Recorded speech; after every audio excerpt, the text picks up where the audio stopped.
Okay, thank you. So the next talk is going to be by Rebecca MacPhearson from Heriot University, who's going to talk about a new MPA is a Stone Age blue carbon hotspot. Right, so hi everybody, I'm Rebecca MacPhearson from Heriot. I'm doing my PhD there currently, and I'll be talking about a very old blue carbon hotspot in one of the new marine protected areas up in Orkney. So just a quick introduction about the questions and factors that were driving this study. As John was saying yesterday about blue carbon, over the last sort of decade or so, internationally blue carbon has become a lot more into focus. But that tends to be on the more typical habitats, salt marshes, seagrass beds, and mangroves. And in Scotland, we don't have many mangroves, but we've got lots of Maerl, especially in Orkney. So we wanted to know how much blue carbon was potentially stored in Maerl beds within Scotland. And moving on from that, we wanted to know whether carbon storage was a valuable facet of MPAs. There's quite a lot of MPAs and SACs that are actually protecting Maerl beds at the moment, so it could be a valuable facet of those. And the main question is how much carbon is actually in that Maerl and how much is in one specific Maerl bed, and whether that could be a significant store. And finally, how that carbon is stored over time. Because as we've mentioned before, Maerl is a very slow growing organism, and it can last for thousands and thousands of years after it dies. The skeleton can, sorry. So it potentially could be a long-term carbon store. So aims of the project were to estimate blue carbon stored within a protected Maerl bed, gain a better understanding of the thickness of a Maerl bed. So Maerl can accumulate to metres thick, covering hectares of seabed, but very little is known about the specific thicknesses of different beds. So that was a key problem that we needed to figure out. And we also wanted to age the Maerl bed to see how long-standing these habitats are. And we wanted to do that through the thickness of the bed to see whether there was any chronological pattern. And that would allow us to estimate carbon deposition over time. So quick little thing about Maerl beds, it's been covered a little bit before, but Maerl is a free-living coralline algae, so they create a calcium carbonate skeleton. As you can see, there's an individual piece of Maerl up there. And the bottom picture shows the accumulation of Maerl over time, which makes Maerl beds, which are lovely habitats. And they create lovely 3D habitat and structures, so biodiversity hotspots too, which is why they're protected. And they're very slow growing, which is less than 1 millimetre per year, and sensitive to physical damage. They're also priority habitat within Scotland, the UK, and the EU. So the study area that we chose was the Wire and Rousey Sound MPA up in Orkney. It's just off the mainland of Orkney, Northern Ireland there. It was designated in 2014, and we decided to study this site because it's been quite well studied by Scottish National Heritage, GNCC before when they were doing the Marine Conservation View, and also by our Heritage Science Society, and there's lots of Maerl beds up there, so it's a perfect place. Also, it's part of the carbonate production area, which is an important geodiversity facet. So there are 2 Maerl beds within the MPA. Those are the pink blobs.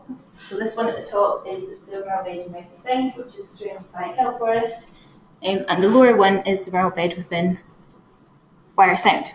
So the Wire Sound one covers about over 4 kilometres squared, so it's a massive Maerl bed, one of the biggest in Scotland, and you can see the extent of the Maerl bed actually goes beyond the MPA.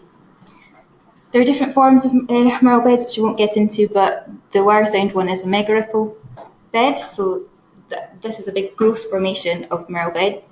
You can see this aerial picture slightly shows the nice light patches, which is all Maerl, and you can see in the middle here, this is a nice peak bank of Maerl, and if you zoom in a little bit closer, you can see the gross morphology of the bed. It's quite a small picture on the screen, but you can see the length this way. That's all the mega ripples of Maerl, so aerial photography can actually help with estimating the extent of it. So the methods that we used to try and figure out the thickness of the bed were quite novel. There are different techniques for coring. You can use hydraulic coring, gravity coring, which we did try, and suction coring, fibre coring as well, but they all leave quite a large footprint, and obviously it's a protected area, protected habitat, we need to be mindful of these things. So we decided to do it by diver core, which is quite difficult in the end, but we created this with Alison MacPhearson's MSc students. I got created this core, so it's a 2 metre long core, and you can see me and Bill Sanderson here driving this core into the top of the Maerl wave to try and get a good thick sample. And you can see at the bottom here, this is us extracting the core in the lab.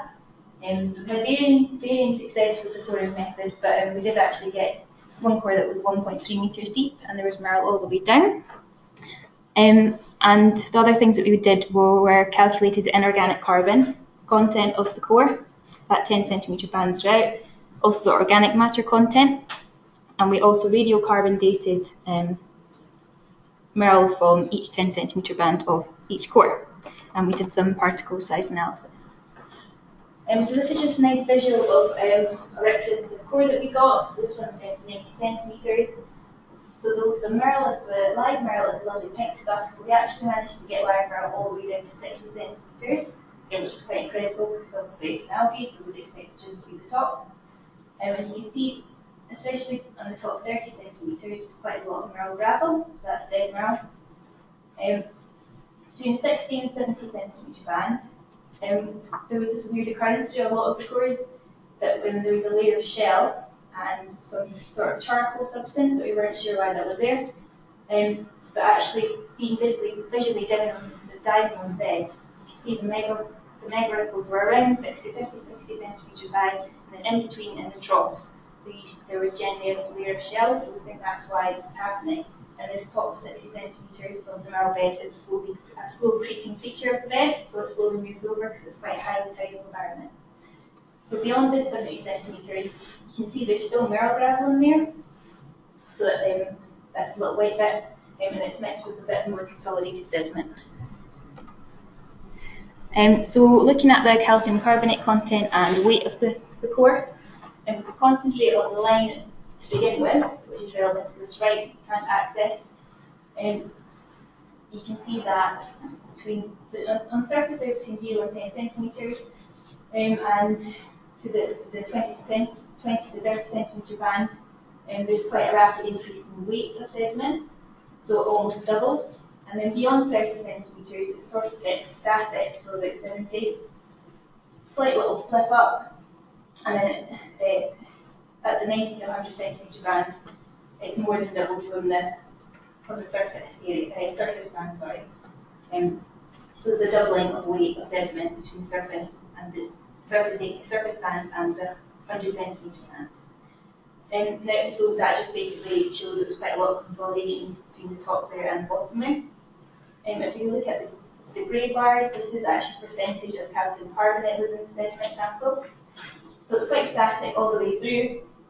The range was about between 47% and 52%, and there was no significant difference between depth bands. So there's just as much calcium carbonate in the top 10 centimetres as in the bottom, etc. And looking at the blue bars, this is organic matter. There wasn't a significant relationship here, but there was a significant difference between the organic matter in the top 10 centimetres and between 80 and 100 centimetres. So when you convert the calcium carbonate percentage into actual inorganic carbon weight, there's a significant linear trend here. It doesn't quite fit the nice straight line there, but the model does explain quite a lot of variability. You can see in the top 10 centimetres, there's a lot less inorganic carbon in terms of weight. And then 10 to 20 centimetres, there's a lot of variability within that organic carbon content. And then static again in the middle section, and then at the bottom, in the bottom section, there's a lot more inorganic carbon in terms of weight, but that relays to the more consolidated sediment in the bottom half of the core. So this is just to save the graph before getting a little bit messy. So this is just the significant differences between different depth bands in terms of carbon. So you can see here that the 0 to 10 centimetre band is significantly different, highly significantly different from all other depth bands in terms of inorganic carbon weight. And then 10 to 20 centimetres is a couple of significant differences, but then we've got this event at 70 to 80 centimetres where there's significantly more inorganic carbon than a lot of the other depth bands, and we think this is to do with the amount of shell and charcoal that we saw in a lot of the other cores. So the bigger picture is there's a lot of inorganic carbon stored within this Maerl bed. So we use the bulk density and times that by the volume of the Maerl bed, assuming that the Maerl bed was 1.3 metres deep throughout, because even though we only retrieved one core that was 1.3 metres deep, while we were coring, we did actually get the core into the full depth of the core every time. We just, because it was a novel method, we lost a little bit of the bottom of the core in some of them. So overall, there's 358,992 tonnes of carbon in the Warsong Maerl bed. And this is just inorganic carbon. If we take the rough estimate that I think Nick Kamenos did in the SNH report for blue carbon a few years ago, of Maerl beds, Maerl having around 6% organic carbon as well, then that doubles almost to about 780,000 tonnes of carbon in the Loire Sound.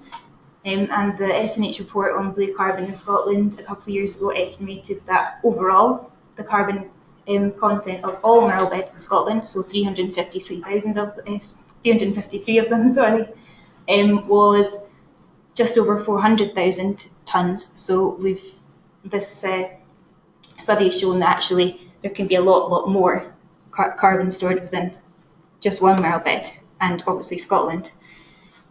In terms of the ageing work, we aged 3 pieces of Maerl from each section of the core. So the graph shows here the points are the mean age that we got, and the whiskers are the minimum and maximum range of ages that we got. So you can see it's not a nice simple picture. In the top 10 centimetres we got the average age is about 2,000 years old, but we also got greater than modern, and we also got more than 3,000 years old. So there's a lot of variability between age in each of the sections. It's not a nice linear deposition over time.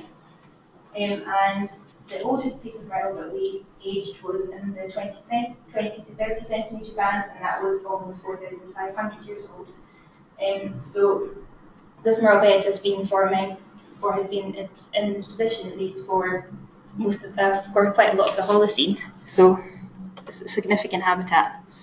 Moving on to the other site that we did, this one looks a little bit nicer, but we don't have any replication beyond 90 centimetres. So again, in each of the bands, there's a lot of variability between age, greater than modern, up to 3,000 years old. So it's not a clear picture. So what we really want to do is to figure out if this linear trend beyond 90 centimetres can be replicated, and that would maybe show us carbon deposition over time beyond that depth. So main findings are that Maerl gravel is just as valuable as live Maerl in terms of carbon storage and carbon content. The Warsong Maerl bed is an extensive store of carbon, and it's been forming for the last 4,000 years. And it's a dynamic bed that is likely to extend deeper than we were able to sample on that occasion. So this is just taken from the EPA carbon greenhouse gas equivalent calculator. So the inorganic carbon stored within the bed is equivalent to over 300,000 cars worth of emissions, and the carbon sequestered in 1 year by over 1.5 million acres of US forests. So that puts it a little bit into perspective that habitat is an incredible carbon store, a long-term carbon store. So concluding remarks are that exceptional Maerl beds like the one in Warsong should be recognised for their carbon stores. It is a valuable ecosystem function, and appropriate protection measures should be applied to such sites. And large Maerl gravel beds should be considered as well as live Maerl beds in future management of carbon stores. We did go back this year actually to do a bit more work on it. You can see how happy we all are. being wet and freezing cold, but we did manage to get a couple of cores that were 150 centimetres deep, and there was Maerl gravel all the way down to the bottom as well. We took Heriot from BGS with us and broke lots of expensive equipment. So this is a gravity core. We launched it off the side of the boat, and this is what we retrieved. So we had to, luckily we had a backup, and we just did dagger cores again, but we had a lot more success, and yeah, very sore muscles from hammering those cores in. But that's ongoing work, and the sample's being worked up at the moment, so hopefully we'll be able to update that next year. And there's lots of people involved in this work. Bill Sanderson, Alison McLeod did a lot of the lab work, John Baxter, who was one of the leads on the project as well, and a very patient crew of many boats that we used. Yeah, so thank you.